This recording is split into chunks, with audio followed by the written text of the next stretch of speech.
용감한 토크쇼 직설 시작합니다. 먼저 주식시장 상황 살펴보겠습니다. 장현지 아나운서 전해주십시오. 이 시각 시황입니다. 예상했던 대로 그리고 우려했던 대로 양대지수 하락하고 있습니다.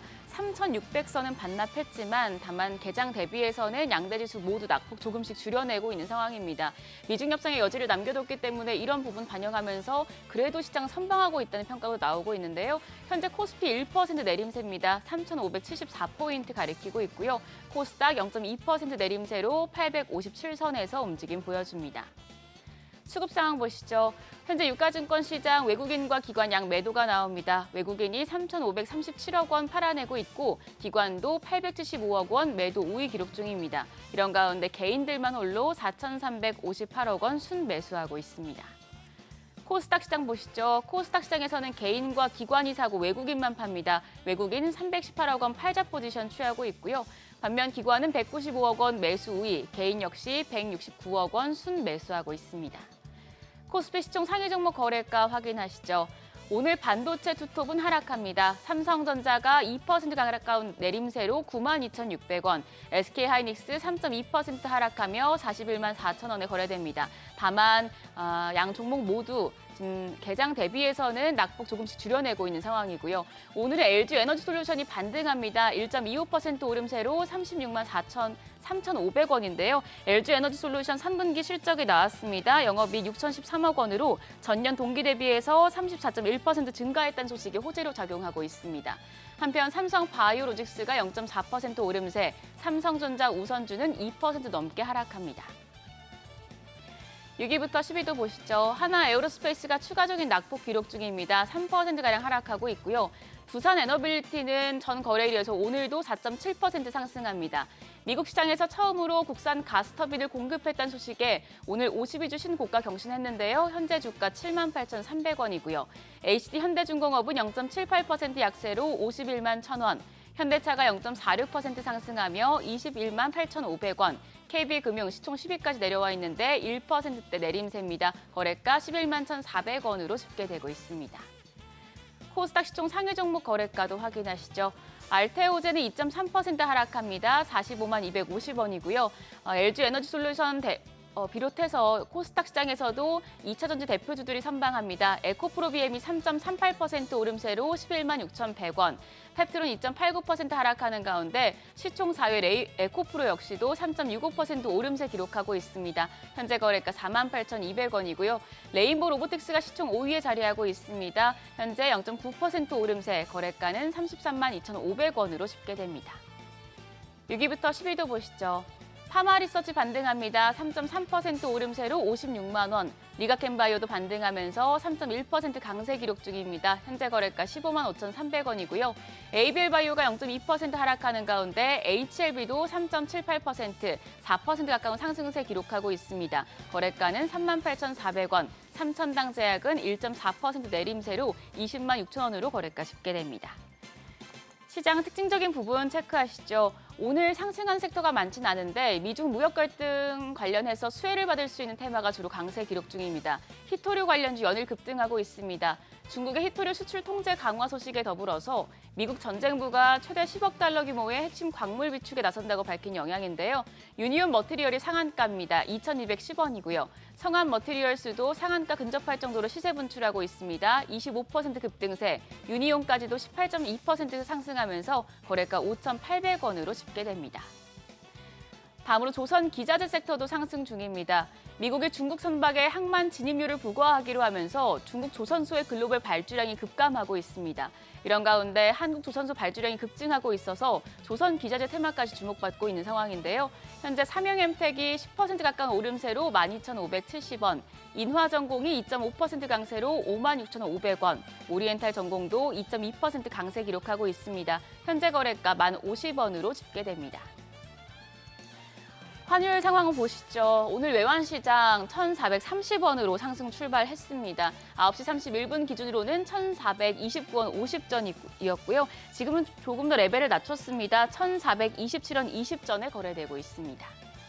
지수 다시 보시죠. 코스피가 1.1% 내림세로 3,568포인트, 코스닥 낙폭 조금 더 줄였습니다. 0.16%, 0.15% 약세로 858포인트입니다. 우리 시장 미중 갈등 우려 휘청이고 있습니다. 다만 개장 대비해서 말아 올리고 있어서 낙폭 얼마나 줄여낼 수 있을지는 지켜보셔야겠습니다. 지금까지 시장 상황 전해드렸습니다. 네, 계속해서 시장의 다양한 이슈들을 풀어보는 시장 따라잡기로 이어갑니다. 이지환 IS 대표 나오셨습니다. 안녕하십니까? 안녕하세요. 지난주 추석 연휴 마치고 딱 금요일 하루 개장했을 때 아주 폭발했어요. 그럼 3,600선 딱 넘어섰는데 주말 사이에 저희가 예상 못한 악재가 트럼프 대통령의 발언이 나왔습니다. 자, 그러면서 오늘 조정을 지금 받고 있기는 한데 조정폭이 큰 것 같지는 않거든요. 어떻게 보십니까? 일단 이제 미국 증시가 사실 큰 폭으로 조정을 받았고 나스닥 기준으로 보면 3.6% 넘는 급락을 했기 때문에 아마 이제 그 주말 동안 우려감이 좀 크셨을 수 있는데 생각보다 우리 증시의 낙폭은 장 초반에 비해서 낙폭이 조금 줄어들면서 코스닥은 거의 약 보합권까지 올라왔고 코스피도 예상했던 것에 비해서 낙폭이 크지는 않습니다. 외국인들이 일단 매도 물량을 출회는 하고 있지만 사실 어떻게 보면 그동안 우리 시장에서 9월 이후에 11조 원, 12조 원에 가까운 코스피에서 매수를 했기 때문에 매수 물량이 워낙 많기 때문에 매도 물량이 생각보다 많이 출회되고 있지는 않다라는 게 가장 큰 수급적인 변화일 것 같고 특히 이제 선물 옵션 쪽에서 선물은 현물을 워낙 많이 매수했기 때문에 오늘 5천 계약 정도 넘게 매도가 들어오지만 옵션에서 특별하게 하방 쪽에 베팅이 없다라는 것은 어떻게 보면 단기적으로 하방에 대비하는 부분이 그렇게 크지는 않다. 라고 좀 보여집니다. 그렇게 보면 일단은 급등했던 반도체나 AI 모멘텀을 받는 종목들 위주로 단기 차익 매물은 출회되겠지만 미국 증시 대비해서 그렇게 우려할 만큼 큰 매물이 출회되고 있지는 않다. 이렇게 좀 보여집니다. 이게 우리가 트럼프에 대한 학습 효과가 있잖아요. 트럼프가 처음에 막 분위기를 이상하게 조장했다가 나중에 이제 수습을 하는 이런 국면으로 갔고 미중 무역 협상도 마찬가지죠. 처음에 막 관세 전쟁 벌일 것처럼 하다가 결국 서로 최악은 피하자라는 이런 기류 속에서 관세를 그동안 유예해 왔단 말이죠. 이번에도 비슷할 거다라는 일종의 학습 효과가 있는 걸 감안하면 앞으로도 이게 어느 정도 시장을 누를 만한 요인인 건지 아니면 단기적인 악재에 그칠 것인지 어떻게 보십니까? 말씀하신 것처럼 어쨌든 이번에 나왔던 이 이슈도 결국은 서로 간의 협상을 통해서 어느 정도 해소가 좀 될 걸로 보여집니다. 다만 이제 이런 문제가 미국과 중국의 관세 협상이 최종 타결이라는 부분으로 서명으로 이어지는 부분이 아니라 중간중간 필요에 의해서 협상이 진행되는 과정이기 때문에 아마 반복적으로 서로의 이해관계에 따라서 좀 나올 수 있다라고 좀 보여집니다. 특히 이번처럼 중국이 5월 달부터 대두 수입을 하지 않고 있는 상황에서 히토리와 관련된 부분에서 HBM이나 시스템 반도체처럼 콕 찍어서 이렇게 대응을 해버리면 미국을 자극할 수 있고 어느 정도 중국이 AI와 관련돼 있는 모멘텀에서 어느 정도 준비가 되어 있다. 그러니까 속칭 우리가 이제 얘기한다라고 하면 적어도 H20 수준에서는 중국 자체 해결이 가능하다라는. 그러면 지금 현재 미국과 중국 협상이 진행되면서 중국에 대한 미국의 어떻게 보면 규제 완화가 사실 H20 정도 수준이거든요. HBM도 마찬가지고 장비 반입도 마찬가지고 엔비디아 칩도 마찬가지고. 그러면 그 정도 수준은 이미 중국이 자체적으로 해결이 가능하다라고 보면 협상의 대상이 이제 안 된다라는 것을 중국이 노골적으로 얘기를 하고 있는 거죠. 그러면 적어도 이번 히토리와 관련된 부분에서 AI 관련된 섹터에 콕 집었다라는 것은 여기와 관련돼 있는 규제를 미국 쪽에서 더 풀어라는 압박일 수 있고 미국은 최근에 대도 수입과 특히 미국이 중국에 대해서 연 대도 수출량이 18조 원 정도로 적지 않은 물량이고 대부분 이제 공화당 집권층이기 때문에 민감한 문제인데 5월 이후에 수입 물량이 제로죠. 그러니까 이런 부분들이 다시 협상을 통해서 해소가 되어야 된다라는. 그러니까 어떻게 보면 서로의 이해관계에 따라서 계속해서 반복적으로 협상을 위해서 위험용 카드가 나올 수 있기 때문에 아마 증시에 반영되는 이런 부분들은 완전 타결이라는 그러한 카드가 나오지 않는 이상 계속해서 반복적으로 나오고 해소가 되고 반복적으로 발생되고 해소가 되는 과정이 계속 이어질 수 있다. 이렇게 좀 보여집니다. 네. 자, 우리 한국 증시에 대한 상승 국면 이 추세 자체는 꺾이지 않았다고 보세요? 꺾이지 않았다라고 보고요. 어쨌든 우리가 이번 상승 추세의 원동력은 여러 가지 펀더멘탈이나 반도체 관련된 부분이 있지만 단순하게 수급적으로 보면 9월 이후에 외국인들이 코스피 시장에서 12조 원 정도 매수를 했습니다. 네. 이 12조 원 가운데서 거의 9조 이상이 삼성전자와 SK하이닉스에 집중되면서 어떻게 보면 반도체 외국인들이 우리 증시에서 거의 속칭 몰빵하는 모습을 좀 보여줬습니다. 그러니까 이런 부분들이 외국인들은 어쨌든 반도체 사이클을 슈퍼 사이클 내지 펀더멘탈적으로 레벨업되는 구간이라 판단을 하고 있기 때문에 아마도 중간중간 과열을 해소할 만한 어떤 악재가 나오면은 아마 조정으로 활용할 수 있고 또 한편으로는 단기 해저 펀드 물량들이 차익 실현을 하겠지만 전반적인 추세가 꺾이지는 않는다라고 좀 보여지고 오늘 그 삼성전자와 SK하이닉스의 외국인들 매도세가 유입되고 있지만 그 물량을 보면 매수 물량에 비해서 그렇게 미미한 물량이거든요. 이걸 보면은 적어도 아직까지 추세가 끝나지는 않았다. 다만 이런 부분들이 우리가 얼마나 수급적으로 한번 충격에 의해서 휘청거릴 수 있냐를 보여줬기 때문에 아마 외국인들도 장기 물량과 단기 물량의 대응이 달라질 수 있는 구간이기 때문에 우리도 역시 이제 이것을 마냥 그냥 매수해서 그냥 기분 좋게 올라갈 수 있는 구간이 아니라 대응을 계속해야 되는 영역으로 들었다라는 것을 본다면 어느 정도 이제 이 섹터에 대해서는 조금 경계심을 가지고 볼 필요는 있다 이렇게 좀 보여집니다. 아까 외국인이 사실 매수폭을 확대하면서 지수 상승을 견인한 측면이 있는데 환율 부담이 있잖아요. 지금도 1,400원 위, 1,400 사실 주말 사이 30원까지도 돌파했거든요. 계속 환율 부담을 안고서라도 외국인들이 계속 사들어간다. 이 추세는 어떻게 보세요?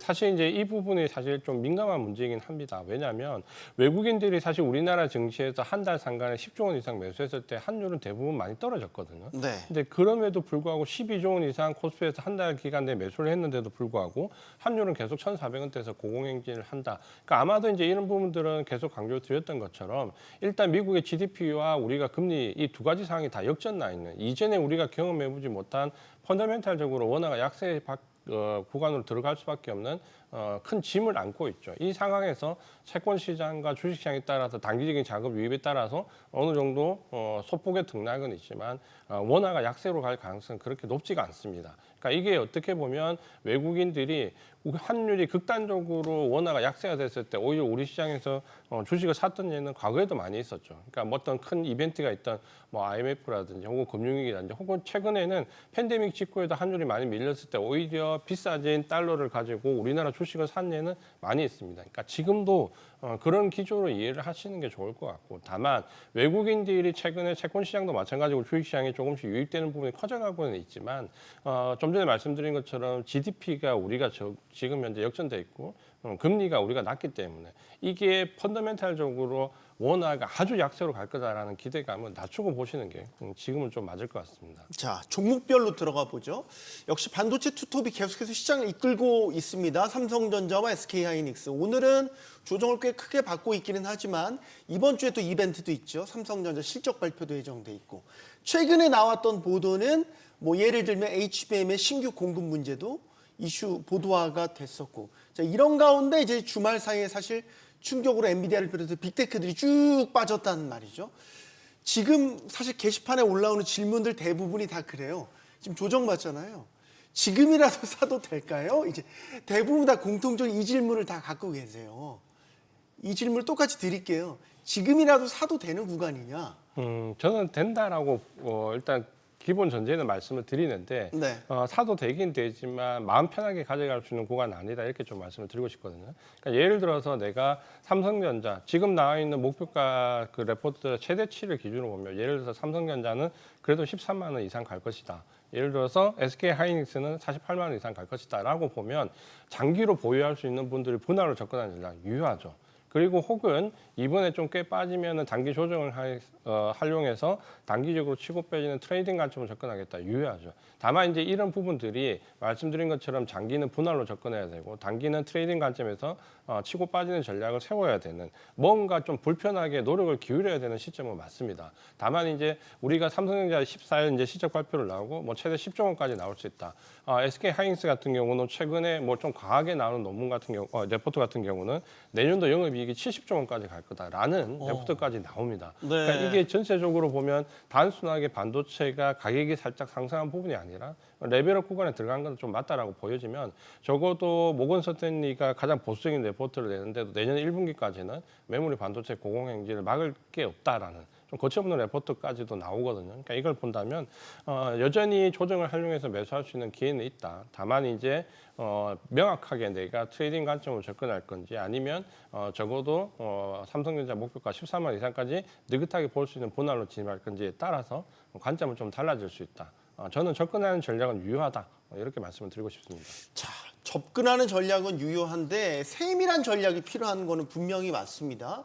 그리고 본인의 투자 전략, 목표점을 명확하게 하고 들어가시는 것도 상당히 중요할 것 같습니다. 삼성전자 3분기 실적 이제 발표 앞두고 있단 말이죠. 더 구체적으로 보면 지금 영업이익 10조 원을 만약에 넘어서게 되면 지금 삼성전자 주가 흐름이 좋으니까 더 탄력적으로 올라갈 발판이 마련된다. 이건 이제 그동안 삼성전자에 들이웠던 반도체 업황 사이클에 대한 부분이나 그다음에 HBM에 대한 공급 부분 이런 부분들에 대한 우려를 해소할 수 있는 계기가 될 것인가 어떻게 보십니까? 저는 좀 계기가 될 것 같고요. 사실 이제 최근에 삼성전자가 HBM3 엔비디아에 공급을 한다, 혹은 AMD의 HBM4 관련해서 공급 가능성이 높다라는 희망적인 얘기는 좀 많이 나오지만 실제로 삼성전자가 HBM3를 지금 엔비디아에 공급한다 해서 실적이 그렇게 플러스되지는 않거든요. 왜냐하면 이미 HBM3 그 물량은 다 확보가 된 상태이기 때문에 네. 그렇게 본다면 삼성전자의 이번 실적 발표에서 그 실적에 대한 부분은 아마도 이제 시스템 반도체에서 적자가 얼마나 줄었느냐, 2조 원 이상 마이너스 났던 부분이 이번 분기에는 7천억대로 아마 1조 원 밑으로 줄었을 거다라는 것과 레거시 반도체, 최근에 DDR4 같은 경우는 오히려 DDR5의 가격이 역전될 만큼 굉장히 급박하게 가격이 지금 상승하고 있거든요. 그러니까 이 수혜를 삼성전자가 얼마나 누렸느냐라는 부분이 아마 이번 분기 실적 결정에 가장 중요할 것 같고, 그럼 이 두 가지 요인을 놓고 본다면 저는 삼성전자 실적이 그렇게 나쁠 것 같지는 않거든요. 특히 아마 DDR4의 레거시 반도체에서의 기여도가 상당히 크게 나올 것 같거든요. 그러면 전체적인 실적은 나쁘지 않을 것 같다. 다만 우리가 기대하는 HBM에서의 3나 HBM4에서의 뭔가 기대감이 실적 가이던스를 시장이 어떻게 받아들이냐에 따라 주가는 반응을 할 것 같은데, 저는 아마 실적 발표 전후로 삼성전자 주가는 오히려 추가 상승 여지가 좀 높다라는 곳에 무게를 좀 두고 있습니다. 자, 지금 속보가 나와서 이거 하나 짚고 갈까요? 일단 주말 사이에 미중 간 무역 갈등이 재점화되는 양상이었고, 지금 추가로 나온 거는 중국이 히토류에 이어서 리튬 배터리와 인조 다이아몬드의 수출도 통제한다라는 홍콩 명보의 보도가 나왔습니다. 역시 그 미중 간 관세 협상에서 지금 불편한 갈등 양상의 일종의 보복 조치로 이 같은 보도가 지금 나온 것으로 보입니다. 특히 이제 리튬 배터리 같은 경우는 뭐 예를 들어서 뭐 스마트폰, 노트북, 각종 전자기기에 들어가는 배터리들이고, 미국산 제품들도 결국에는 중국산 배터리를 쓰는 경우가 상당히 있기 때문에 이 수출 통제가 어떤 식으로 영향을 미칠 것인가, 더 나은 것은 우리 국내 증시에는 어떻게 작용할 것인가 또 좀 같이 연동해서 봐야 될 것 같습니다. 아마 이제 중국에 지금 보면 나왔던 조치가 앞서도 말씀드렸지만 AI 모멘텀을 받는 반도체, 시스템 반도체와 HBM을 콕 찍었고, 지금은 또 리튬 배터리라는 부분을 콕 찍었거든요. 그러니까 둘 다 어떻게 보면 미국이 공을 들이고 있는 하이테크 산업의 가장 필수적인 부분이 좀 될 수 있고, 또 하나는 중국이 압박하는 부분은 IT와 관련된 부분에서 산업에 대한 부분도 있지만, 사실 리튬 배터리나 히토류 같은 경우는 방산 산업의 굉장히 필수적인 요소입니다. 그러니까 미국의 방산 산업이나 지금 현재 진행되고 있는 유럽에서의 어떤 방산 산업에 대한 정액 부분도 충분히 영향을 좀 받을 수 있다. 그러니까 중국은 아마 이제 이런 부분, 어떻게 보면 미국의 아킬레스건을 직접적으로 건드리는 부분으로 지금 나오고 있다. 이러면 중국은 어떻게 보면 5월달에 대두 사용 수입을 금지하면서부터 히토류, 리튬 배터리까지 체계적으로 지금 대응을 하고 있다라고 좀 보여지거든요. 네. 그러니까 트럼프 집권 1기 때 나왔던 어떻게 보면 우왕좌왕했던 모습이 아니라 지금은 체계적으로 대두부터 히토류, 리튬 배터리까지 중국은 어느 정도 체계성을 가지고 대비를 하고 있다라고 좀 보여지고, 이 부분은 아마 중국이 특히 앞서 말씀드렸던 DDR4나 레거시 반도체 쪽 그리고 H20 정도의 AI 칩에 대해서는 충분히 자체적으로 해결할 수 있다는 자신감이 아마 발로에 있지 않을까. 여기에 국한되어 있는 미국의 제재는 사실 중국에 이제 더 이상 압박용이 되지 않는다라고 판단하는 것 같고 그러면 중국은 추가적으로 예를 들면 엔비디아의 블레이크 저가 보전 같은 뭔가 추가적인 AI 모멘트를 받는 하이테크 산업에 대한 규제를 풀지 않으면 중국과 협상에서 쉽지 않은 난항이 예상되고 있다. 중국이 아마도 대두부터 굉장히 체계적으로 지금은 대응을 하고 있기 때문에 영향을 미칠 것 같고 우리나라 아마 IT 기업들도 여기에 영향을 받을 수밖에 없을 것 같고요. 전체적으로는 리튬 배터리 관련돼 있는 2차 전지나 반도체가 영향을 받을 수밖에 없는데 이게 이제 꼭 악재일 거냐라는 부분은 단기적으로는 물론 악재로 받아들일 수도 있겠지만 2차 전지 쪽은 사실 중장기적으로 보면 제가 볼 때는 호재인 부분도 상당히 반영되지 않을까라는 부분도 좀 보이거든요. 지금 2차 전지 관련주들은 상승 전환하는 것도 보이고요. 특히 LG 에너지 솔루션이 조금 전에 상승 전환 저도 하면서 이거를 지금 상황으로는 호재로 좀 받아들이는 분위기도 읽히고 있습니다. 그래서 아마 제 생각에도 이 부분이 호재로 받아들일 가능성이 좀 있을 것 같고 반도체도 HBM 관련된 부분은 제 생각에 단기 악재가 중장기 호재로 받아들이지 않을까라는 부분이 보이거든요. 그러니까 이런 부분들이 반드시 우리나라 기업들이 크게 악재로 작용하기보다는 단기 악재를 좀 넘어서면 중장기 호재로 작용할 개연성도 좀 보인다. 이렇게 좀 말씀을 드리겠습니다. 알겠습니다. 자, 지금 실시간으로 계속해서 속보들이 올라오고 있어서 그 소식 같이 전해드렸고요. 이건 미국 경제는 어떻게 보십니까? 지금 연방정부 셧다운 상태여서 우리가 지금 확인해야 될 지표들이 다 안 나오고 있단 말이죠. 이번 주에도 원래는 CPI가 나와야 되는데 이것도 지금 이달 말로 연기가 될 것 같아요. 그럼 미국 경제에 대한 명확한 판단을 하는 데 있어서 이제 그 논쟁도 있지 않습니까? 고물가와 경기 침체가 같이 오는 스태그플레이션에 대한 걱정도 있는데 이 걱정을 한켠에 안고 지금 증시가 계속 간단 말이죠. 판단할 자료가 없어요. 근데. 상당히 어렵죠. 왜냐하면 판단할 자료가 사실 없네요. 셧다운 전까지만 해도 우리가 기업 이익은 늘어나고 고용은 좀 악화되면서 어떻게 보면 지표 자체가 굉장히 절묘하게 나온다라는 부분이 금리 인하의 배경이 될 수 있는 부분이 나왔기 때문에 증시가 상승하는데 무리가 없었거든요. 근데 지금은 이제 이걸 확인할 방법이 없다. 다만 우리가 트럼프 집권 일기 때 셧다운은 21일이라는 초유의 초장 기간을 거치면서 이미 내성은 좀 생겼죠. 트럼프 정권에서는 이런 일이 발생할 수 있어. 다만 아마 트럼프 집권 일기 때 나왔던 21일이라는 셧다운 기간을 예를 들어서 이번에 오버해서 넘어가게 되면 아마 제 생각에 그 기간을 넘어가게 되면 증시의 우려감은 좀 반영될 수 있다라고 좀 보여지거든요. 그러면 셧다운에 대한 부분과 지금 특히 고용 지표가 굉장히 민감한 시기였는데 이게 발표가 안 되면서 지금 어떻게 됐는지 상황을 파악할 수 없다라는 부분이 호재로 해석되면 되는데 만약에 악재로 해석된다면 셧다운 기간이 21일을 넘어가는 순간과 지표에 대한 불안감이 미국 증시를 단기 조정으로는 좀 이끌 수 있다. 다만 AI 모멘텀을 전반적으로 꺾을 정도 수준은 안 되는 조정 정도의 수준은 될 수 있다. 엔비디아 기준으로 한 5에서 10% 정도 조정을 가능성이 있다. 이렇게 좀 보여집니다. 네, 지금 이렇게 되면 너무 빅테크 대형주 위주의 포트를 짜신 분들이면 조금씩 이제 포트 이동 조정을 해야 되는 시기가 아닌가라는 질문도 드릴 수 있을 것 같아요.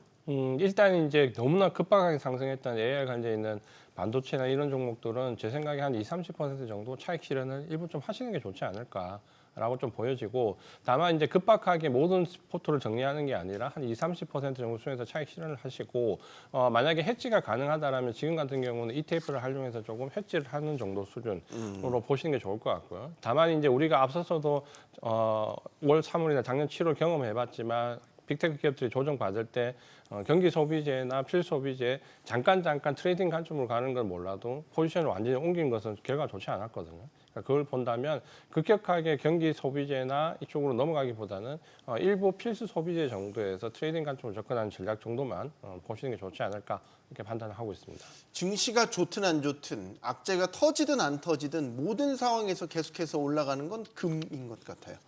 사실 주말 사이에 미장도 많이 빠졌고 가상화폐들도 사실 줄줄이 다 많이 급락을 했거든요. 금만 완강하게 버티고 올라갔어요. 이 금의 상승세 질주는 무서울 생각이 들 정도입니다. 지금 온스당 4,000달러는 물론이고 이게 어디까지 고점을 높일지 모르겠어요. 사실 이제 지금 어떻게 보면 가장 위험한 자산이 주식일 수도 있지만 이 위험 자산뿐만 아니라 안전 자산이라 보이는 금도 말씀하신 것처럼 굉장히 이제 지금 이제 금이 위험 자산이 올라갔거든요. 됐군요. 올라가 버렸거든요. 왜냐하면 우리가 너무 많이 올라서 위험 너무 자산이 많이 됐군요. 올랐어요. 저 4천이라는 수치가 제가 그 주말 동안 이전 금리 인하 사이클에서 나왔던 금 가격을 대비해서 해보니까 1,400에서 1,600 정도가 이전 사이클에서 나왔거든요. 네. 그럼 지금 현재 가격이 2배 이상이라는 거거든요. 평소에 금리 인하 시기에 대비하면. 네. 그러니까 원래는 금리가 인하되는 본격적인 지금부터 금이 올라가기 시작해야 되는데 이미 금은 4천까지 가 있다. 그러면 그때 우리가 이전 사이클 기준으로 보면 1,400에서 지금 1,600 사이에서 이제 상승 구간으로 넘어가야 되는데 이미 4천에 와 있거든요. 그러니까 중국 같은 경우는 그 개인 투자자들에게 금을 매입하지 말라고 공공연하게 이제 그 전달을 하고 있거든요. 투기적 거래가 너무 많이 올라와 있기 때문에 금을 매입하지 말라는 이런 걸 부분을 좀 본다면 지금은 금값이 물론 굉장히 공헌하고 있지만 금에 대한 접근은 제가 봤을 때 좀 분할로 조금씩 차익 실현 관점으로 접근하시는 게 좋지 않을까라고 생각을 좀 하고 있습니다. 알겠습니다. 자, 여기서 마무리하겠습니다. 이지환 IS 대표와 함께했습니다. 고맙습니다. 고맙습니다.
최근 반도체주가 무섭게 질주하고 있죠. AI 거품론 논란이 계속되는 가운데서도 AI 대세론에 따른 반도체 슈퍼사이클 기대감 커지고 있습니다. 반도체 훈풍을 탄 랠리가 계속될 수 있을지 반도체 업황 관련 소식들 하나씩 짚어보겠습니다. 함께해 주실 분들 소개해드리죠. 인더스트리 이주환 애널리스트 나오셨고요. 또 디멘전 투자자문 투자부문 송재경 대표, 또 전 삼성전자 연구원 출신이시죠. 산업인류학연구소 박준영 소장 나오셨습니다. 안녕하십니까? 안녕하세요. 용감한 토크쇼 직설은 SBS 비즈 뉴스 앱과 유튜브에서 실시간으로 시청하실 수 있습니다. 자, 시장 상황이 계속 실시간으로 변하고 있어서 본토로 시작하기 앞서서 먼저 시장 상황 짚어보겠습니다. 조금 전 코스닥이 상승 전환했습니다. 사실 지난주 마지막 거래일에서 미장이 많이 급락을 한 터라 오늘 우리 시장에서 큰 충격이 있을 거라고 예상했는데 생각보다는 지금 충격이 크진 않은 모양새입니다. 이거 어떻게 봐야 될까요, 송 대표님? 트럼프가 병주고 약주고 다 했죠. 네. 예, 사실은 지난주 금요일 우리는 상당히 해피엔딩으로 잘 마무리해줬는데 네. 그날 밤에 트럼프 대통령발 사실은 그 소위 관세 전쟁 다시 격화 우려, 뭐 사실 있을 수밖에 없죠. 100% 때린다고 했으니까 네. 안 맞는다고 그러고 좀 삐진 표정 모습도 나타나고 했지만 어쨌든 주말을 겪으면서 본인도 약간 머리를 식혔는지 어쨌거나 어쨌든 걱정하지 마라. 뭐 그리고 상당히 좀 뭐랄까 유화적인 코멘트가 오늘 아침에 7시 때인가 나왔지 않습니까? 네. 그러면서 미국 지금 그 선물 나스닥이나 S&P 500 선물도 지금 플러스로 돌아서고 거기에 맞춰서 아시아 증시도 좀 전반적으로 원래 그 그 장외 거래에서는 좀 마이너스 폭이 좀 컸지만 지금은 좀 일정 부분 줄여가는 이런 모습인 것 같습니다. 그래서 어쨌거나 다행스러운 것은 트럼프가 시작했고 트럼프가 이걸 좀 봉합하는 정도로 되기 때문에 그에 걸맞춰서 이미 사실은 주말 동안 암호화폐 시장에서도 그걸 보여줬지만 급락과 급등을 지금 같이 보여줬었거든요. 그래서 그런 현상이 나타나고 있고 다만 어쨌든 그 변동성은 둘 사이에 앞으로 또 어떠한 얘기들이 오가느냐에 따라서 또 거기에 맞춰서 좀 널뛰기를 할 가능성은 좀 여전히 있다 이렇게 봐야 될 것 같습니다. 트럼프 대통령의 이슈 메이커는 분명한 사실인 것 같습니다. 자, 오늘 본 토론으로 들어가 보도록 하겠습니다. 반도체 이야기를 해보려고 합니다. 반도체가 너무 중요한 건 우리 지금 증시의 상승세를 이끄는 최고 동력은 역시 반도체 아니겠습니까?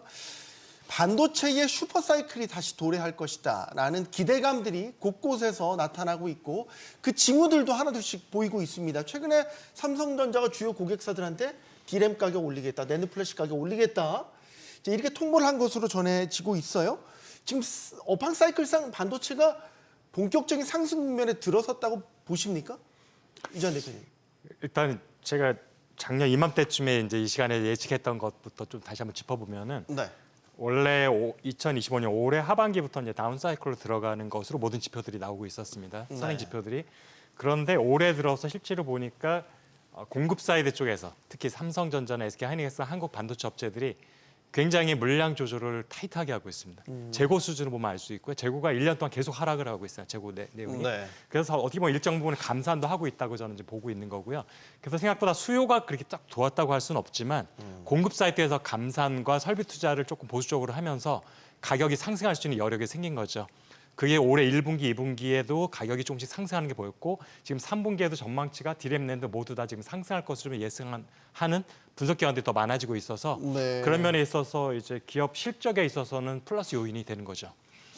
이게 이제 삼성전자 같은 이제 그런 반도체 기업들은 재고 조정이나 이런 것들을 통해서 시장에 이제 공급 가격 이런 것들을 아주 미세하게 조정을 하지 않습니까? 근데 올리는 폭도 최대 30% 이렇게 많이 올린다는 거는 뭘 시사하는 거예요? 뭐 간단히 말씀하신 대로 공급 요청하는 게 훨씬 더 수요보다 공급이 훨씬 더 적다는 것이겠죠. 그럼 공급자 우위 시장으로 지금 바뀌어가고 있는 겁니까? 네, 뭐 이거는 올해 연초에 D램 가격 대비 현재 D램 가격이 단품도 3배에서 5배까지 늘어났다는 얘기가 있는 상태이기 때문에 엄청나게 우리 대표님 얘기하셨다시피 공급 조절을 잘한 것입니다. 왜냐하면 이 큰 회사들이 2008년, 17년 넘어오면서 무턱대고 생산 늘렸다가 갑작스럽게 가격이 확 빠져가지고 손실이 어마어마했던 이런 경험들 다 하고 있습니다. 예. 그러니까 이제 삼성만 하더라도 평택 P4를 급히 늘리지 않고 이런 것들이 아주 조절을 통해 가지고 자기의 소위 P와 Q의 최대값을 요청하기 위해서 감산하더라도 생산량 줄더라도 이익을 높일 수 있는 방식이라고 하는 것들이 어느 정도 이 새 업체들끼리의 암묵적인 같은 뭐 소위 결코 어그리먼트는 아니지만은 네. 그런 것들의 방식들이 비슷하지 않을까라고 말씀드릴 수 있을 것 같긴 합니다. 사이클상으로 지금 어떤 국면이라고 보세요? 사이클상으로. 그 사이클을 크게 두 가지로 나눠야 될 것 같습니다. 이제 없던 게 바로 AI, HBM 발의 사이클 한 생겨버린 것이고, 그 말고 기존의 이제 서버를 비롯한 그 빅테크 회사들이 서버 교체기를 중심으로 하는 사이클의 초기 단계 맞을 것 같긴 합니다. 그래서 두 사이클, 단계? 두 사이클 나눠야 될 것 같고, 그래서 사이클이 크다고 볼 수도 이제 어떤 분들 보시는 거긴 한데 거기에다가 이제 이 초기 사이클인데도 이제 D램의 공급 같은 것들이 줄어들어서 이 공급사들끼리 전략을 갖고 있기 때문에 그런 것들이 현재 이 사이클이 좀 커 보이지 않을까라고 투자자께서 볼 수 있을 것 같긴 해요. 상승 국면의 초기다. 근데 이제 이 증폭이 중요하잖아요. 시장에서는 보통 요럴 때 투자하는 타이밍으로 판단하죠. 사실 이미 시작됐죠. 물론 시작됐죠. 예, 지금 주가 많이 올랐으니까 시작됐다고 봐야 되겠죠. 예, 통상적으로 우리가 보통 이제 이익이 올라가는 걸 보고 주가가 따라갈 거라 생각하는데 그거보다는 특히 이런 사이클 비즈니스는 사실은 바닥권에서 먼저 이제 바닥이다 생각하면 주가가 먼저 움직이고 거기에 맞춰서 나중에 사실은 지나놓고 보면 후행적으로 이익이 따라서 예상 이익들이 따라 올라오는 그런 결과들을 보여주거든요. 그래서 그렇게 놓고 보면 지금 가장 최근에 요 사이클은 최근 한 1년 사이 안에 작년 말 정도부터 시작해갖고 이미 이제 그때부터 이제 이익은 올라오긴 했지만 주가는 사실은 최근 한 바닥 대비 가장 최근 바닥 대비 한 50% 이상 지수가 올라왔고 반면에 이익 증가는 한 30-40% 향후 12개월 이익이 그러니까 증가율인 거 보니까 이미 주가가 사실은 이익 증가율보다 훨씬 더 많이 빨리 올라오고 있어서 이미 역시 시장을 앞서는 건 없는 것 같습니다. 그래서 오히려 지금 애널리스트들의 추정치가 주가를 뒤쫓아가는 그런 상황인 것만은 맞다 이렇게 말씀드립니다. 근데 이제 계속 걱정인 거는 기대와 걱정을 같이 타고 가는 시장이라는 게 거품론도 잊을만 하면 계속 나와요. 그러니까 닷컴 버블 때와 많이 비교를 하지만 그때와 다르다고 이야기를 하시는 분들도 많이 있지만 뭐 하나 잘못된 멘트나 이런 것들이 나오면 거 봐. 역시 거품 경계해야 돼. 이렇게 이야기들이 나오고 있고 논쟁은 끝이 없는 것 같아요.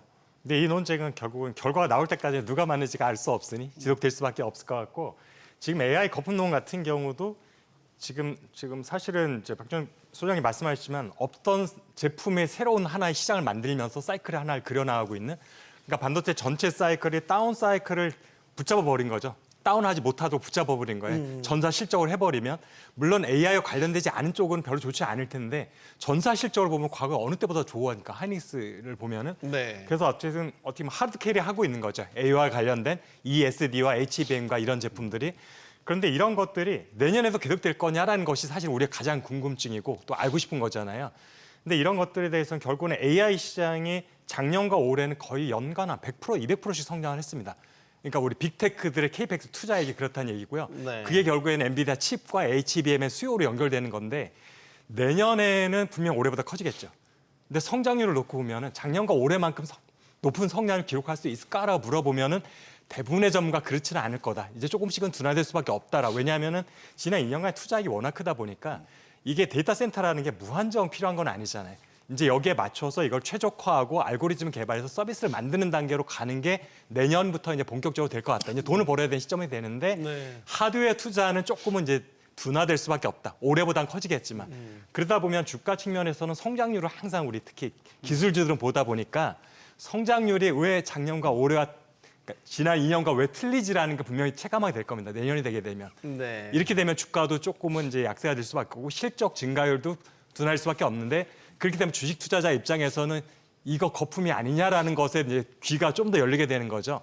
사실 시장 계속 커가지만 어차피 이제 둔화될 수밖에 없는 시기가 곧 다가올 수밖에 없다. 그래서 내년부터 아마 본격화되지 않을까 둔화 시기가 이렇게 보면 거품론이 틀리다고 할 수도 없는데 그렇다고 그러면 AI 시장 외에 그럼 이걸 대체할 만한 반도체 시장을 하드캐리할 수 있는 게 있느냐라고 하면 아직까지 눈에 띄는 게 없으니까 네. 여전히 AI 시장이 끌고 갈 것이다. 그러니까 두 가지가 다 틀리지는 않은 것 같습니다.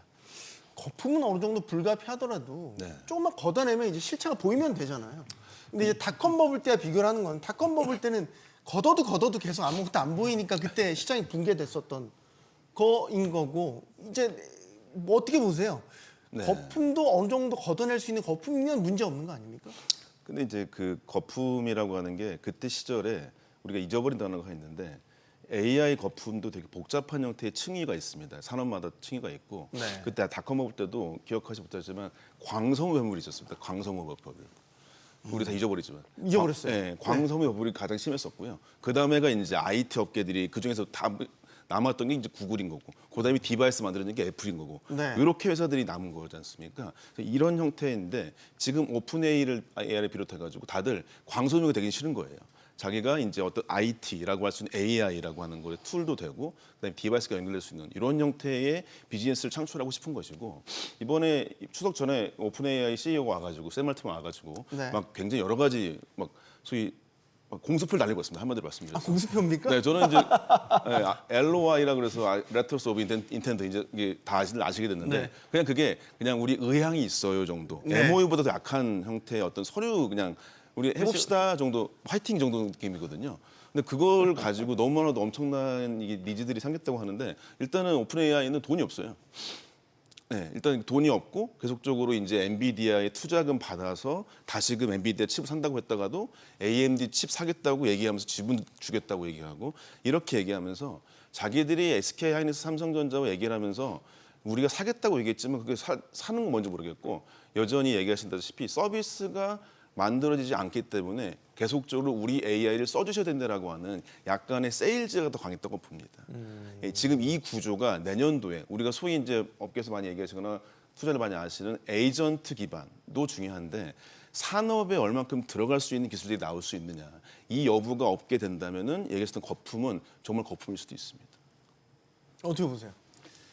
그러니까 말씀 주신 대로 이제 두 개를 나눠야 되니까 이건 이제 아까 광섬유 얘기하셨는데 더 멀리 가 보면은 서부 개척 시대 네, 가보죠. 가는 데까지 가보죠. 네. 그때 모든 사람들이 금광에 대한 꿈을 꾸고 다 서부로 갔지 않습니까? 네. 근데 실제로 그 당시에 돈을 번 건 서부로 가는 사람들 때문에 가장 많이 청바지, 구두, 마차 뭐 이런 걸로 돈을 다 벌었고 리바이스가 탄생했고. 예, 네. 막상 가서 금 캐던 사람들은 대부분 다 폭망했습니다. 그리고 나중에 거기 정착해서 이제 박 개간해갖고 이제 잘 살게 된데 나중에 지나놓고 보면 지금 저희가 들고 마신 말씀은 지금 청바지, 마차, 곡괭이 뭐 이거 하는 게 지금 소위 엔비디아, SK 하이닉스, 삼성전자 뭐 이런 데잖아요, 사실은. 여기는 아직은 그쪽으로 가는 사람들이 많기 때문에 돈을 잘 벌고 있다. 그거는 일단 떼어놓고 이건 잘 되고 있습니다. 문제는 가서 그것들을 사다가 지금 데이터 센터를 만들어 갖고 거기 이제 금을 캐내야 되는 사람들이 있지 않습니까? 네. 그게 이제 소위 오픈 AI, 뭐 마이크로소프트, 뭐 구글 뭐 이런 데겠죠.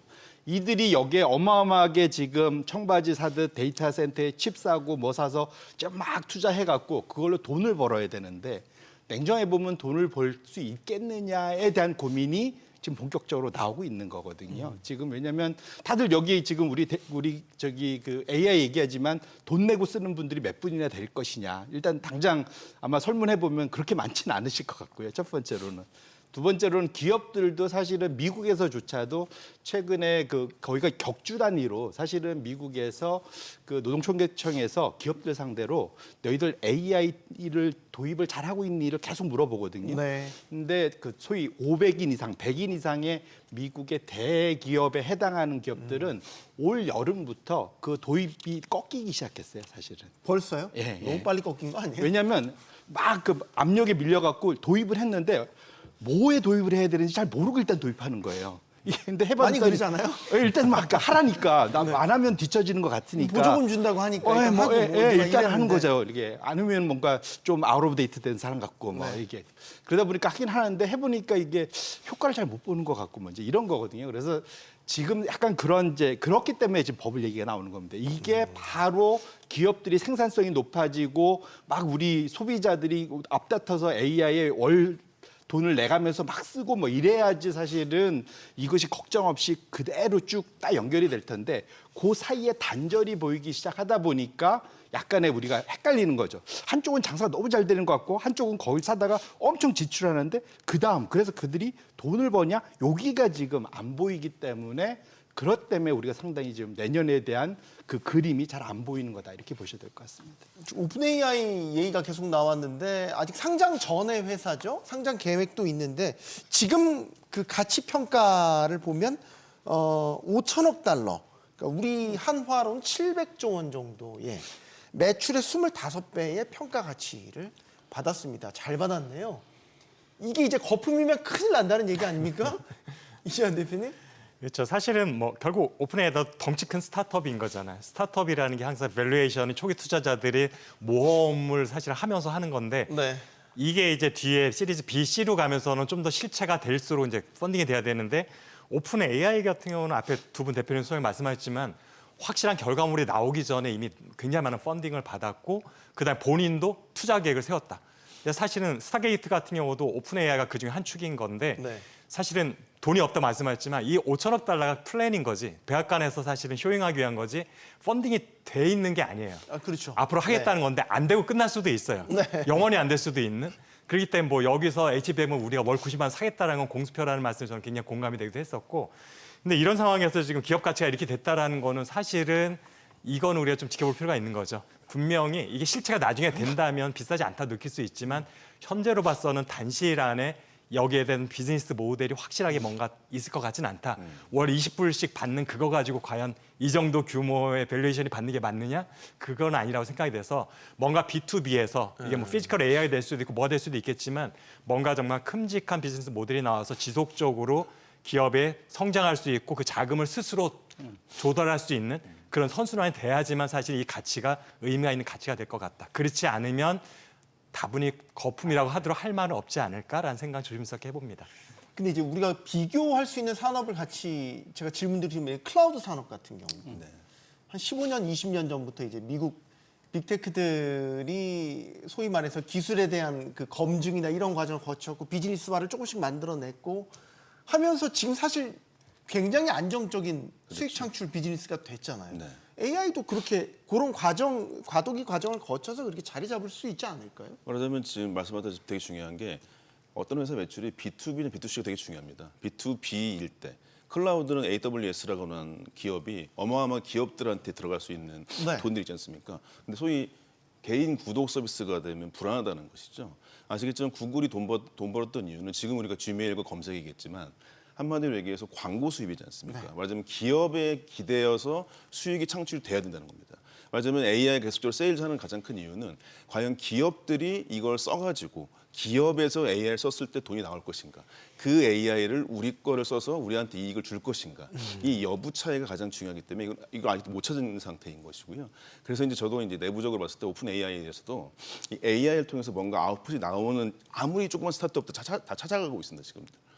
어떻게 만들었어요? 이런 거 하고 있는 상태이기 때문에 네네. 그런 것들이 되는 것들이 지금 중요해서 지금 그게 우리 다 공론하다시피 기업들 대상의 AI에 대한 이익과 활용도, 인더스트리얼 AI라고 하는 게 특히 우리나라가 지금이 더 기회일 수 있는 것인데 이런 것들을 좀 봐야 되고 딱 보자면은 미국은 제조업이 없는 상태에서 스타게이트 누가 들어가 있냐? 오라클이 들어가 있어요. 네, 그렇죠. 오라클 아시죠? 이 ERP라고 하는 시스템의 인프라용 DB를 하는 사람입니다.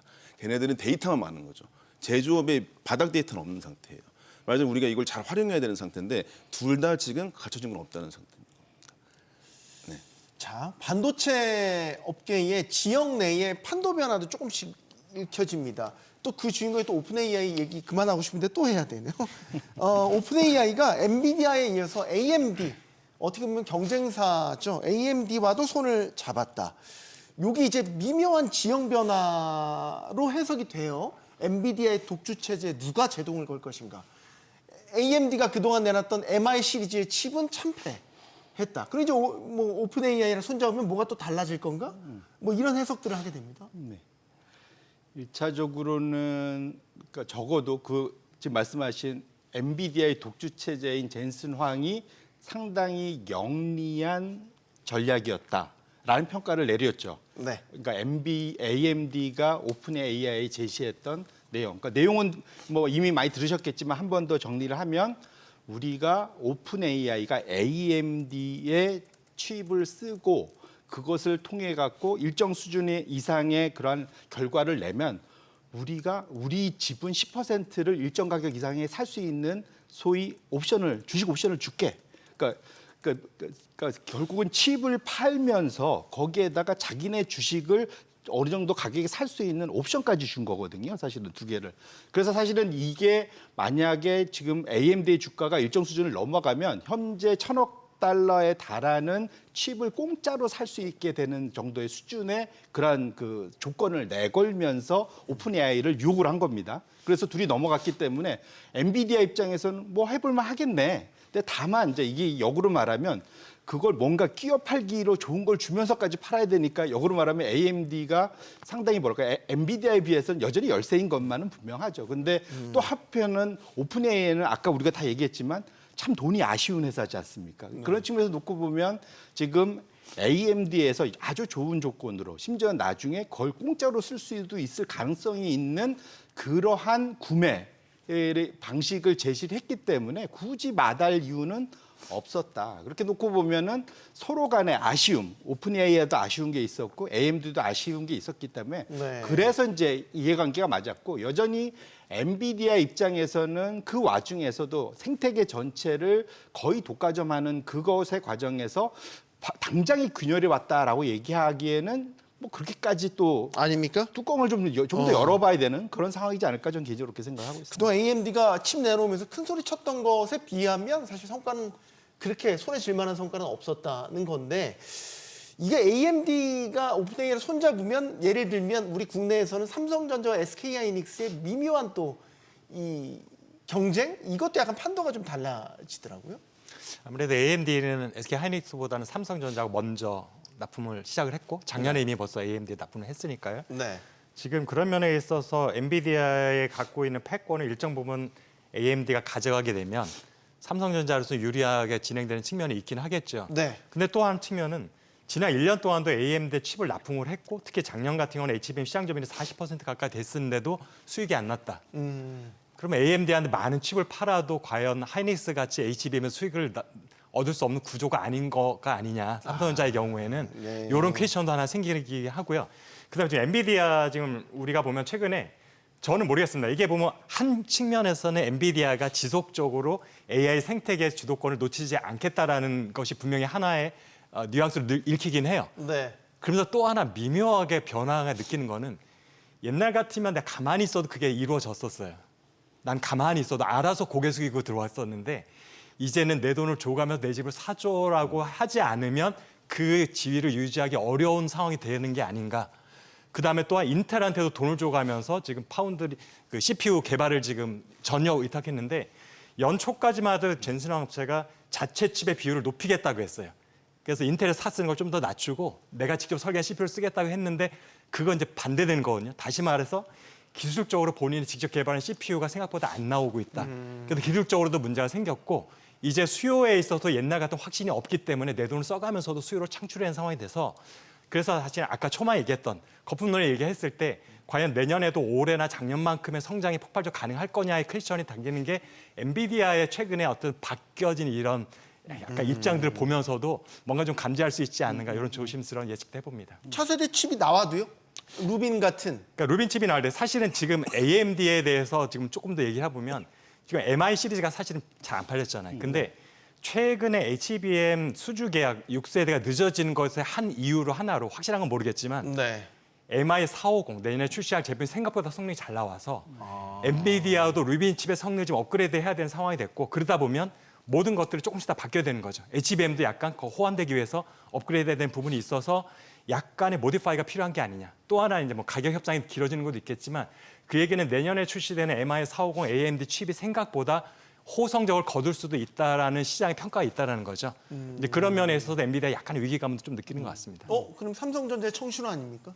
이 시나리오대로 된다면 네, 말이죠. 당연히 그렇습니다. 그러니까 삼성전자는 그러니까 AI 시장에 못 탔던 회사라고 봐야 됩니다. 결론적으로 봤을 때. 근데 그게 이제 새롭게 AMD가 점유율 높여가고 AMD에 납품을 많이 했던 삼성전자를 알고 있을 때는 전혀 나쁘지 않은 상황일 것이고요. 그다음에 이제 엔비디아 같은 경우도 이제 HBM3 같은 경우도 이제 되니 많이 이거들이 되게 많지 않습니까? 네, 그렇죠. 거기도 어쨌든 간에 없던 게 생기기 때문에 나쁘지 않을 것이다. 물론 말씀하셨다시피 하이닉스만큼의 가격을 받을 수는 없습니다. 그렇지만은 물량 자체가 늘어나고 그다음에 HBM 자체가 풍기였던 가장 큰 이유는 아시겠지만 메모리 시장의 40% 이상의 점유율했던 삼성전자가 HBM 자체를 못했기 때문에 최신 제품에서 그거에 따른 풍기 현상이 강했다고 볼 수 있겠죠. 그래서 그것이 늘어나기 때문에 전체적으로는 가격은 떨어지겠지만 점유율과 어떤 금액, 매출을 봤을 때 삼성전자는 기회가 될 수밖에 없다 말씀드릴 수 있겠습니다. 엔비디아는 만약 독과점 체제가 구체적으로 본격적으로 깨지는 흐름이 나타난다면 주가는 어느 정도 이거를 반영할까요? 그건 좀 뭐랄까 전 세계에서 가장 큰 회사잖아요. 네. 예, 지금 이리저리를 내놓을까요? 죄송합니다. 183달러 선에서 지금. 예, 이제 말씀 주신 대로 사실은 이게 그러니까 단순히 이거는 엔비디아의 문제가 아니라 전 세계 주식시장의 문제로 사실은 이제 연결이 될 수 있어서 이게 좀 그 공식이 되게 복잡해집니다. 그냥 얘가 빠지면 다른 게 올라가서 이제 어느 정도 이렇게 해서 완충작용을 할 수 있을 정도의 사이즈가 아니잖아요. 그래서 네. 어쨌거나 그것이 흔들린다. 독과점이 흔들린다. 지금 소위 말하는 엔비디아의 칩과 쿠다라는 자기만의 소위 락인 할 수 있는 딱 개발 환경. 예, 환경 이런 것들이 다 돼 있는 환경이 이제 본격적으로 깨지기 시작한다면 사실은 그러면 그 상상이 좀 안 되고 그러면 정말로 이거는 엔비디아의 문제가 아니라 전 세계 주식시장에 큰 충격이 한번 올 수 있지 않을까 좀 걱정됩니다. 요즘에 다 그 게시판에 그 질문들을 주시는 거 보면 반도체 관련된 칩 관련된 회사의 그 질문은 지금 들어가도 될까요? 다 공통적인 질문이에요. 그러니까 많이 그동안 워낙 많이 올랐고 주식시장 전체를 다 끌어올린 걸 다 알고 있는데 너무 뜨거우니까 없으신 분들은 지금이라도 들어가야 되나 이 고민들을 다 하고 계신다 말이죠. 네. 결론부터 말씀드리면 아직은 괜찮아 보인다. 근데 다만 지금 우리가 슈퍼 사이클을 예상하고 그 기대만큼 주가가 올라갈 것에 대해서는 거기에 대해서는 약간의 퀘스천이 있을 수 있다. 그걸 네. 말씀드리셨고요. 제가 차트를 하나 준비했는데 이거는 약간 네. 그 소위 반도체를 투자할 때 우리가 그러니까 좀 뭐랄까 오해도 있고 진실도 있는데 그걸 같이 보면 좋겠다. 결국 일반적으로 시장은 이익이 증가하면 주가도 같이 올라간다 이렇게 놓고 보는데 통상적으로는 이익 증가보다 주가가 먼저 움직이고요. 예. 이익이 그 이후로도 더 증가하지만 주가는 먼저 빠지더라라는 게 이제 저 차트입니다. 이게 하나증권에서 잘 그려준 차트를 제가 조금 보정을 한 건데요. 조금 키워주시면 지금 녹색선 더 위아래로 좀 크게 움직이는 것이 12개월 예상 이익입니다. 총 지금까지 한 3번의 사이클이 있었고 지금 4번째 사이클로 가고 있는데 지난 10여 년간 보시면 16년부터 19년 사이에 지금 녹색선이 이익 사이클이 거의 저점 대비해서 한 200% 올랐죠. 네. 근데 밑에 이제 회색선이 지수거든요. 그러니까 주가라고 생각하시면 됩니다. 반도체 주가는 저점 대비 한 절반 좀 안 되는 90% 오르고 보시면 제가 저기 그 빨간색 표시를 했지만 네. 먼저 화살표. 꺾이죠. 먼저 꺾이죠. 네. 주가 이게 이익은 더 올라가지만 이익의 증가 속도가 둔화되면서 아까 대표님께서 말씀 주셨지만 먼저 주가는 꺾이게 되고요. 그것이 두 번째 2021년 사이클에도 똑같이 먼저 나타났었고요. 보면은 그때도 이익은 100% 올랐지만 주가는 저점 대비 한 60% 가까이 오르고 빠지기 시작하죠. 그러니까 먼저 빠집니다. 먼저 오르고 먼저 빠진다. 주가는 항상 그런 거고 가장 최근 우측으로 쫙 와보시면 현재 지금 저점 대비 지금 이익은 한 40% 정도 예상 이익은 좀 저점 대비 올라오고 있고요. 작년 말 대비해서 지금 주가는 이미 그보다 먼저 올라오기 시작해서 한 50% 정도 올랐으니까 이미 주가가 사실은 이익 증가율보다 좀 더 빠르게 올라오고 있죠. 예상 네. 이익이.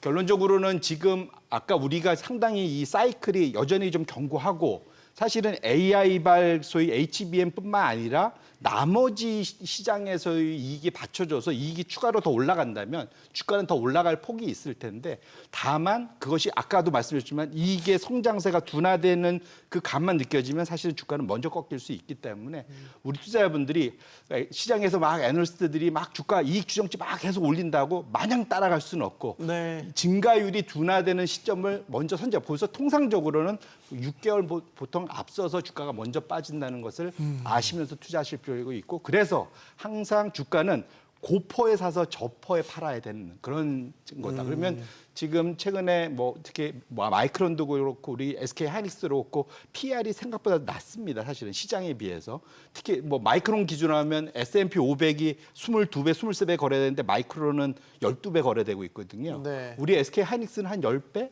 뭐 전후 뭐 이렇게 정도 8배, 10배 뭐 이익 추정치에 따라 다를 텐데 되게 낮아 보이잖아요. 싸네. 역으로 말하면 지금 돈을 엄청 잘 벌고 있다는 겁니다, 사실은. 그래서 사실은 통상적으로는 과거에는 주가보다는 이익이 더 많이 빠져서 고퍼에 사갔고 그 다음에 고퍼에 사서 그 다음에 주가는 이익이 증가할 걸 감안해서 주가가 먼저 올라가고 그 다음에 이익이 따라서 이제 뒤따라 올라가면서 그러면 어떻게 되겠습니까? 사실 PR이 다시 낮아지겠죠, 저퍼가 되는 그런 수준이기 때문에 지금은 오히려 보면 이걸 많이 내서 지금 PR이 내려왔기 때문에 역으로 말하면 지금 상승 여력을 과거처럼 너무 높게 생각하면 안 되고 적당한 수준을 감안하시면서 이익을 계속 잘 쫓아갈 필요가 있겠다 이렇게 말씀드립니다. 자, 우리 지금 반도체의 새로운 효자 종목이 이제 HBM이라는 건데 하이닉스와 삼성전자가 앞서거니가 아니죠. 하이닉스가 확연히 앞서 있죠. 근데 최근에 삼성전자가 희소식이 날라온 거는 HBM3 이 5세대가 되겠죠. 엔비디아에 납품할 것 같다라는 보도도 나왔고 이런 게 이제 전세의 어떤 역전은 아니지만 이제 삼성전자도 제자리를 찾아가나? 이제 이런 식으로 해석이 되고 있습니다. 어떻게 보십니까? 지금 뭐 사실은 작년부터 사실 이게 퀄테스트 통과해서 몇번 납품할 거다는 얘기했었죠. 얘기는 네. 여러 번 나왔었고 이번에도 보면 몇몇 언론에서만 나왔지 사실은 공식적으로 양사에서 나온 발표는 하나도 없다라는 상황 때문에 네. 이게 사실은 이게 진짜인지 아닌지 잘 모르겠다라는 게 솔직한 저의 판단인 거고요. 네. 근데 이거를 이제 뒤에 가서는 알 수 있겠죠. 진짜인지 아니었는지 실적에 반영이 될 테니까. 그러니까 아까도 말씀드렸잖아요. AMD에서 납품을 해도 딱히 별로 수익은 없었던 것 같다. 근데 엔비디아에 납품을 하면 확실하게 돈을 번다. 마이크론하고 하이닉스 보니까 알 수 있더라. 근데 만약에 삼성전자가 엔비디아에 본격적으로 5세대를 납품을 시작을 했다고 하면 올해 안에 실제 반영되지는 않겠죠.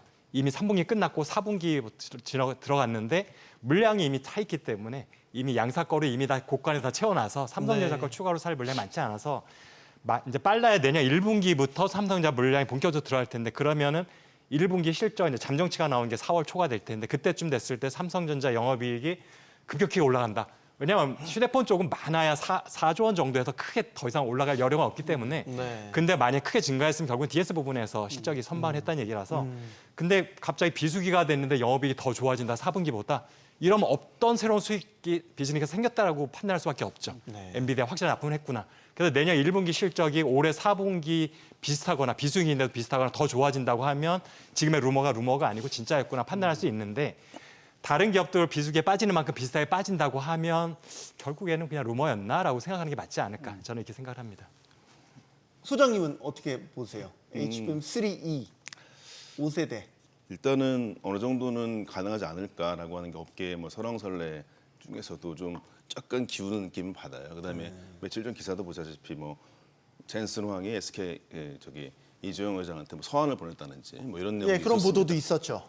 그래서 저는 일단은 가능하지 않을까 정도까지 뭐 좀 하도 이게 방송 나올 때마다 이 얘기를 물어봤을 때 저도 약간 민망해요, 사실. 저 이건 뭐 질문 드리면서 그동안은 계속 없어서.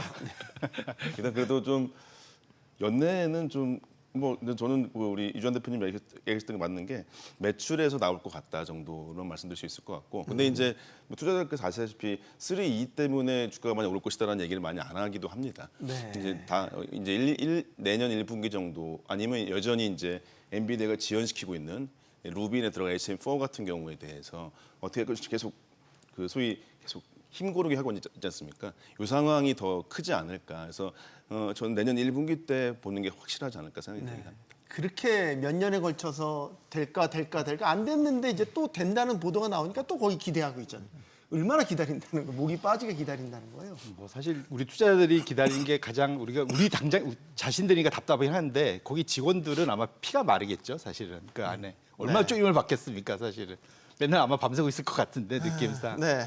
근데 다만 뭐 확실한 거는 뭐 여기 더 두 분이 기술자시니까 오히려 더 잘하시겠지만 그 앞에서 제가 그 포크레인 앞에서 약간 삽질을 한다 보면 그러니까 HBM4로 가면은 소위 베이스 다이의 파운더리 기술이 훨씬 더 중요해지고 그러면은 삼성전자의 파운더리 기술이 조금 더 활용되지 않겠느냐라는 막연한 그 투자자들의 기대감이 분명히 있는 것 같습니다. 그래서 이거는 이제 사실은 되게 듬성듬성한 그러니까 기술에 대한 기반 얘기긴 하지만 어쨌거나 삼성전자도 사실은 본인들이 SK 하이닉스보다 앞설 수 있는 분야는 사실은 파운드리 기술을 갖고 있다라는 거기 때문에 그 부분에 있어서 HBM4로의 그러한 이동 전환 그때 어쨌든 주도권을 잡아야 된다는 절박함만은 분명히 있을 수밖에 없다. 그래서 거기서 만약 그러면 사실은 성공 가능성이 높아진다고 본다면 그것만 되면 확실하게 그럼 삼성전자가 예전에 그러한 명성을 되찾을 수 있는 가능성도 충분히 높다 그렇게 말씀드립니다. 엔비디아 입장에서는 삼성전자가 이제 본격적으로 공급사로서 들어오게 되면 가격 협상력이 더 세지는 거 아닌가요? 하이닉스에 의존했던 거를 좀 줄이고. 그렇죠. 이미 아까 박준영 소장님 말씀드렸지만 삼성전자라는 사실은 메모리 시장 전체 뭐 D램의 40%나 차지하는 기업이 참전을 하게 되면은 당연히 물량 공세를 할 수밖에 없고 아마도 제 생각에 수율 문제 때문에 같은 개수를 팔더라도 삼성전자의 영업이익 마진은 낮을 수밖에 없습니다. 그럼에도 불구하고 아마도 역마진을 감수하면서까지도 더 저렴한 가격에 아마 납품하려고 할 것 같고요. 일단 거기서 돈을 벌기보다는 시장에서 지금 완전히 소외되고 있는데 시장에서 다시 메인으로 들어가야 되는 게 중요하고 지금 최근에 마이크론한테도 밀렸거든요. HBM 시장 점유율이. 네. 지금서 이런 상황은 지금 어쨌든 극복해야 되는 상황이라 그래서 엔비디아 입장에서 그러면 굉장히 가격 협상이 유리해지는 거죠. 콧대 높은 하이닉스만 상대하다가 나 하이닉스보다 30% 싸게 줄 수 있었는데 물량도 나도 많이 줄 수 있어라고 삼성전자 나오면 당연히 거기서 사실은 지렛대를 사용해서 하이닉스한테도 역제한을 할 수도 있는 거고 삼성전자 물량을 늘리면서 사실은 본인들의 수익성을 지키려고 할 수도 있는 거라서 근데 지금 5세대에서 6세대로 이제 내년에 곧 넘어갈 거라고 많은 분들이 생각을 하고 있다 보니까 5세대 납품을 했느냐 여부보다는 6세대 HBM4에서 경쟁사와 같은 시점에 납품이 시작하느냐 훨씬 더 중요할 것 같습니다. HBM4에서 진짜 승부가 가려질 거다. 저는 그렇게 생각합니다. 라고 예. 소장님은 어떻게 보세요? 네. HBM4에 대해서. 네, 동일한 의견을 저도 가지고 있고요. 특히 이제 이 삼성에서 이제 소위 이제 도박 아니면 이제 소위 기술을 좀 더 선점하기 위해서 우리 그래픽도 나오고 있지만은 D램의 이제 단품의 기술력 같은 경우를 좀 더 짧게 했죠. 지금 D1C라고 나오는데 저게 보통 이게 소자 사이즈로 보자면 11.7 나노 정도 되고 D1B라고 하는 게 12.8 정도 되는데요. 그게 어느 정도 되면 그 생산량으로 봤을 때는 D1C가 웨이퍼 하나에 한 1,000개 나오고 D1B가 한 1,200개 나옵니다. 그건 무슨 얘기냐? 더 조그맣게 만들 수 있다는 얘기겠죠. 그럼 칩이 더 작아져요. 네. 그다음에 칩이 더 작아지는데 성능도 좋아집니다. 작아지게 되면은. 그래서 거기에다가 그러면 이제 이 면적에다가 소위 이 HBM이 특이한 게 배선이라고 보통 얘기하죠. HM4라고 하는 배선이 I/O 개수가 이제 HM3보다 2배가 늡니다. 2048개 정도 느는데 거기에 들어갈 수 있는 배선이 좀 더 안정적으로 나올 수 있겠다. 그러면은 원래 단품에 대해서 일단은 뭐 수율 같은 거 제쳐지더라도 기술력 같은 건 괜찮을 수 있겠다. 그다음에 면적상으로도 유리하겠다. 그러면 일단은 기본적으로 성능은 예전 대비해서는 괜찮게 스펙은 가져간 거 맞거든요. 그걸 알 수가 있는 게 아시겠지만은 삼성전자 하이닉스가 어느 정도의 엔비디아가 얘기하는 속도를 맞췄다는 얘기가 나왔고요. 그게 안 돼서 마이크론은 지금 얘기해서 이제 베이스다이 같은 경우에 달라지게 해서 겨우겨우 테스트를 하고 있는 중이다라고 얘기해서 어떤 뭐 지난주에 기사 나온 건 아시겠지만은 마이크론이 탈락했다는 얘기도 나왔었어요. 네. 근데 이제 그건 이제 오보로 밝혀지긴 했지만 그래서 이 기술적 상황에서는 나쁘지 않다. 그 다음에 다시금 우리 얘기하신 대로 생산성이라고 하는 건 삼성전자 어느 좋기 때문에 기술력으로서 어느 정도 시차, 뭐 분기 정도 차이가 나거나 동시에 난다면은 뭐 이 정도의 현재 HBM 주도권 같은 것도 지금이 다시금 이제 또 각출전이 이루어지지 않을까라고 말씀드릴 수 있겠습니다. 이 모든 상황을 종합적으로 감안해서 최근에 삼성전자나 SK하이닉스의 그 제시되고 있는 목표가 예를 들면 삼성전자는 12만 원 정도, 하이닉스는 56만 원. 적절하고 타당하다고 보십니까? 그러니까 결국은 그러니까 예상하는 이익의 증가 속도가 유지가 된다면 당연히 저기까지 가는데 전혀 무리가 없겠죠. 근데 이 대전제는 둘이 합쳐서 둘이 이렇게 똑같이 가는데 내년에 HBM4 시장에서 서로 만약에 하나 그러니까 시장이 더 커지면서 거기서 나눠 가져도 서로 아쉬움이 없으면 문제가 없는데 혹시 서로 그러니까 땅 따먹기가 되면 네. 그러니까 시장이 큰 속도가 둔화되는 데서 만약에 삼성전자가 SK하이닉스를 뺏어오는 그런 식이 된다면 둘이 같은 속도로 주가가 올라가긴 쉽지 않을 거다. 한쪽이 한쪽 거를 소위 가치를 가져와야 되는 상황이 될 수 있어서 대전제는 저 주가가 가려면 시장 자체의 성장이 파이가 커지는 것이 현재 예상대로 다 커져야 된다. 근데 그것이 둔화되면 서로 아까 말씀드린 가격 싸움이 될 거고 그 얘기는 둘 중에 하나만 가야 되는 상황이 될 수 있겠다 이렇게 보습니다. HBM도 지금 이렇게 수요가 너무나 많지만 이 시장도 언젠가는 치킨 경쟁이 벌어질 수 있는 겁니까? 지금 두 가지가 이제 그걸 위협할 수 있는 게 있는데 하나는 중국이 자체 칩을 개발했다는 소식. 네, 그래서 네. 중국 시장에 지금 엔비디아 H20도 아예 못 들어가는 상황에서 그러니까 뭐 HBM 자체도 이제 팔지 못하지만 어쨌든 잠재적으로 가장 큰 시장 중에 하나가 중국인데 거기에 자체 칩이 개발이 되게 되면 분명히 그 시장에 대해서 한국 칩이 들어가기가 좀 힘들어지는 상황이 하나 있고요. 그다음에 또 하나는 지금 결국에는 엔비디아가 계속 하드웨어 칩 시장에서 주도권을 가지려면은 지금의 고가 라인업에서 이제 중저가 라인업까지도 확장하는 전략이 필요한데 그게 지금 하겠다고 지금 나선 거잖아요. 그래서 사실은 기존 같으면은 AI 전용 칩이 아니라 고성능 그래픽 칩셋을 쓰고 있었던 제품에 들어가던 그래픽 GDDR을 가지고 AI 칩을 구성하겠다는 얘기는 가격을 낮추겠다는 얘기거든요. 성능을 조금 손해 보더라도 그렇게 되면은 이제 가격 싸움이 되는 거예요. AI 칩 자체도. 지금까지는 무조건 최고 성능만 찾았지만 이제는 내가 필요한 건 요 정도 성능의 가격을 싼 걸 쓰겠다라고 최종 고객들이 결정을 하게 되면 네. 엔비디아 라인업도 이제는 HBM 의존도가 낮아지게 되고 그래픽 DDR 쪽으로 일부가 이제 전이될 거라면 HBM 대비의 GDDR은 마진이 훨씬 낮거든요. 그러면 지금 말씀하신 대표님 말씀하셨고 우리가 얘기했지만 기업의 이제 영업이익이 과연 올해만큼의 그런 게 높이 그다음 더 성장하는 것이 가능할 거냐? 이거 가능할 수도 있지만 가로막을 수 있는 리스크 요인이 두 개 정도는 분명히 존재한다라고 우리는 짚어봐야 될 것 같습니다. 그러면 파운드리는 어떻게 보세요? 지금 TSMC가 뭐 2나노를 시작을 해서 뭐 시장을 주도하고 있는 거 우리가 주지 않은 사실인데 여기 이제 삼성전자가 많이 떨어진 2위. 여기에서 최근에 인텔이 정부의 지원을 그렇죠. 등에 업고 뭐 최신 공정에 대한 소식을 전한다라든지 네. 뭔가 반등을 하려고 계속 시도를 하고 있단 말이에요. 그러면 파운드리도 결국 세계사 정도로 정리가 되는 게 맞다고 보십니까? 인텔은 현재는 특히 칩 제조라는 파운드리 쪽에서는 연구개발 수준이라고 보는 게 맞을 것 같습니다. 왜냐하면 점유율로 보실 때도 지금 뭐 TSMC가 70%가 넘는 상태고요. 삼성전자 거의 9분의 1, 10분의 1 수준입니다. 7%, 8% 수준입니다. 네. 그다음은 SMIC라는 중국 회사인 거지. 인텔은 거기서 이렇게 명함 못 내밀고 있지 않습니까? 그다음에 이제 인텔은 이 18나노 공정, 18옴스트롱 공정, 그러니까 1.8나노 정도 볼 수 있는데요. 이 공정 자체가 2년 전에도 해보려고 했다가 결국에 포기한 상태이기도 합니다. 그래서 이게 먼저 우리가 시작했어라고 하는 거는 2023년에 삼성전자가 GAFS라고 하는 신기술로 3나노 하겠다고 이미 얘기를 했어요. 근데 고객이 없습니다. 네, 말하자면 고객들한테는 여전히 엄청나게 큰 자본과 기술력과 노하우가 있는 TSMC를 일단 몰리고요. TSMC는 삼성전자가 3나노 이나노 한다고 할지라도 아마 내년 정도 때 2나노 GAA를 한다는 정도 얘기만 있을 뿐. 그다음에 이제 업계 실제로 계약할 때도 패밀리스 회사들이 삼성전자 GAA 2나노 가지고도 그거는 어떻게 우리가 검증하고 레퍼런스 어디 있어요? 물어보거든요. 네, 이거는 통과를 못 합니다. 그래서 삼성전자는 이제 내부적으로 아시다시피 GA 3나노 같은 경우는 그 삼성전자 플립 7 있지 않습니까? 핸드폰 거기에 넣었고요. 이번에 테슬라 계획해가지고 테일러에 2나노 하겠다고 하는 것이 이거의 도전적인 것이지 업계에서 삼성이 했으니 되겠다라고 얘기하진 않습니다. 네. 여전히 업계 레퍼런스는 TSMC로 보는 게 맞는 것이고요. 네, 그래서 이제 인텔은 크게 보자면 인텔은 여전히 빨간불인 것 같고요. 저는 삼성전자는 노란불 정도 있는 것 같고 TSMC는 작년도 여전히 이번 분기도 영업이익률이 50% 가깝습니다. 제조업이 영업이 50%라는 건 말이 안 되는 거거든요, 거의. 네, 거기는 이제 일단은 우리가 추격해서 아니면 이제 테슬라처럼 그러니까 아주 커다랗게 TSMC 주인공이 안 되는 회사들 정도겠죠. 그다음에 가장 부가가 높은 게 여전히 GPU거나 애플 핸드폰 같은 게 높습니다. 그럼 거기에 집중하고 삼성전자는 외려 좀 크게 만들 수 있는 휴머노이드 로봇이나 외려 이런 쪽으로 더 깊이 들어가서 새로운 가치를 만드는 게 나은 것이지. 그래서 점유율 높이는 게 낫지. TSMC에 경쟁하거나 이런 게 어렵고 인텔은 정부의 자원과 정부의 투자 이걸 포함해서 좀 다시금 뭐 해볼까 의지인 거지.